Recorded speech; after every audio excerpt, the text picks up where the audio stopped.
Happiness. Where does it come from? Is it external? I don't think so. Because if you don't feel happy within, then there is nothing. It doesn't matter how funny a joke is told, or whatever you see that might be funny. You don't find it funny. You lose your humor. So kind of raises the question that humor must come, joy must come from within. If it comes from within, then you have the power to be happy. Not all of us want to be happy. So you might have to ask yourself whether or not you're not being happy with your life because it's that you don't want to be.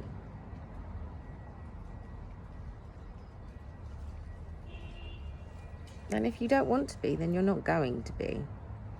But if you do want to be happy, then it doesn't really matter what life has thrown at you, you will be able to be happy in your moment. This is all we have.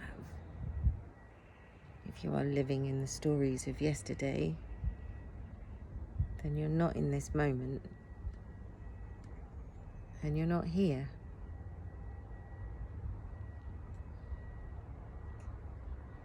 And I get that. I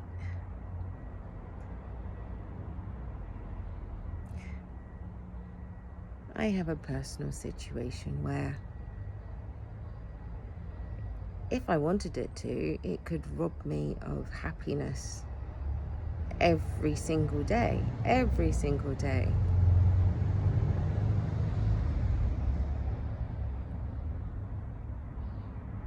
But I can't survive that. And regardless on who, they are not me. They are living their own experience. And this is their choice, and every adult has a choice, right? So make yours.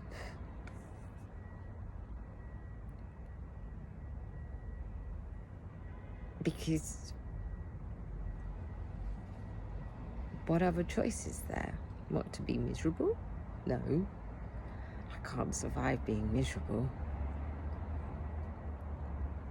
I want to be happy. I want to enjoy this life. This life is short. I've not got that much longer left. I'm halfway through. It's gone very quickly so far. How? And I want the second half of my life to be better than the first half, and the first half was completely ruled by chaotic thoughts that had no control.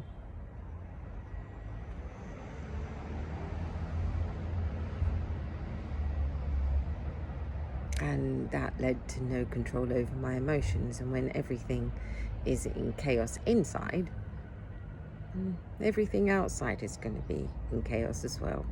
That's the law of correspondence.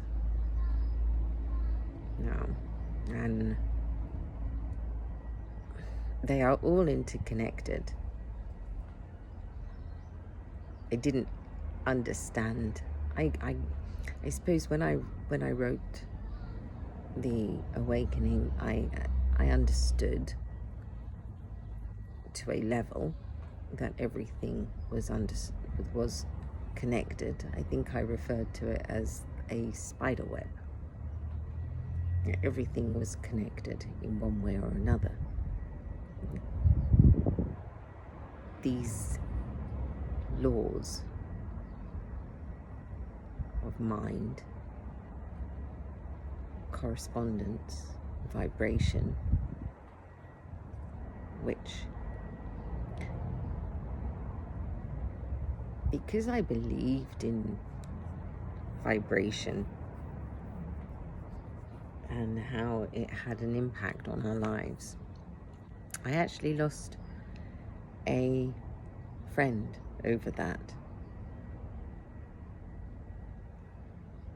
But I think it was, I suppose maybe more that our vibrations no longer matched.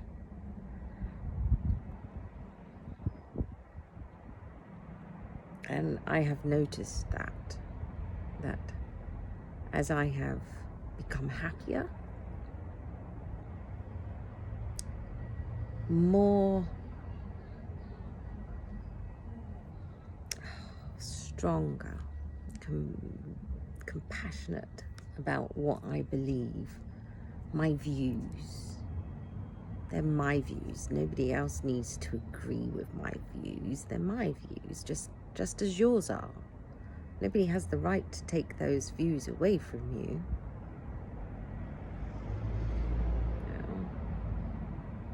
If you're wanting to achieve something in your life, focus on it. Focus on it. Don't focus on the story. Don't focus on the BS. Because if that's where you're putting your attention, then that's what you're going to get back. Now, if I want to achieve anything in my life, I cannot put my attention on things that have nothing to do with that. Because the stronger I feel about what I think, the more force I have, the more conviction to making it happen.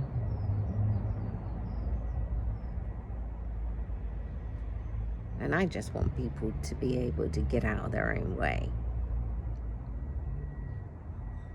If I could wave a wand and allow people to be able to have that peace,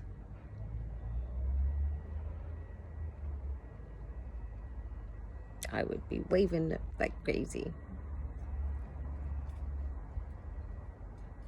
But it's a journey, it's a personal journey.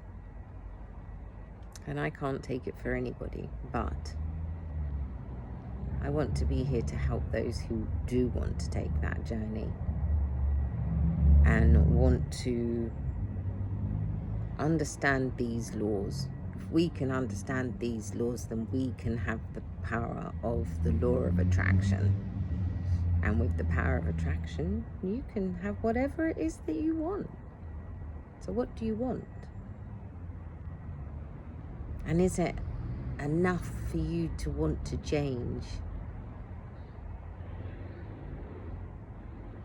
Not change in changing who you are. You can't change who you are, but you can change the beliefs that hold you back, because they're not who you are.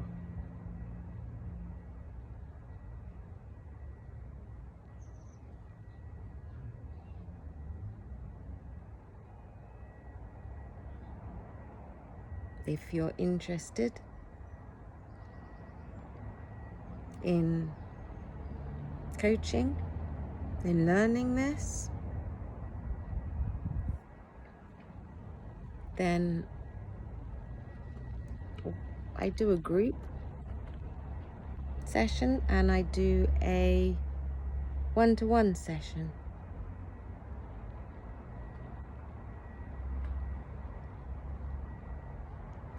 It's not about one thing. It's not about just learning to breathe. It's not about meditation. It's not about just being coherent. It's not about one thing. It's about amalgamating all of them and holding yourself in that stillness. And that stillness is the rhythm.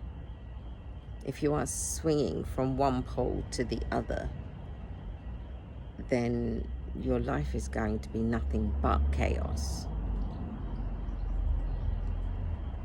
By learning to pull yourself back into your stilled state, which is true to who you are,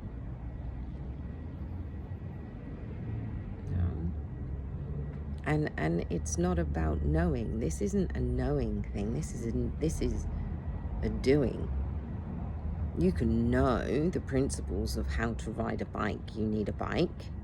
You need to sit on it. You need to hold the handlebars, and you need to pedal. But knowing that doesn't mean that you know how to ride a bike. This is exactly the same. Knowing it is one thing. Learning to put it into being, that's where the change comes from. And I want to help people learn to do the being, because that's where change comes. And we are in a time of change.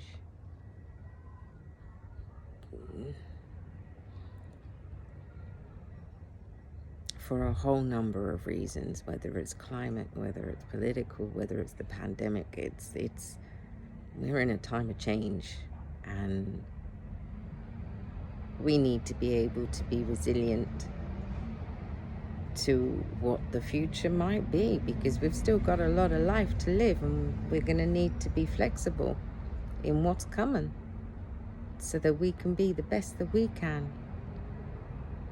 Everything changes, nothing stays the same, including us. It's not about us having our views and sticking to that view, because everything changes. Nothing stays the same. Everything vibrates. It's time to increase our vibration. And the laws will help us do that. Now, my revolutionaries, thank you for coming to my page. I hope to see you soon in one of my classes. Let's get these laws together. Everything else will come after that, but we've got to understand these laws.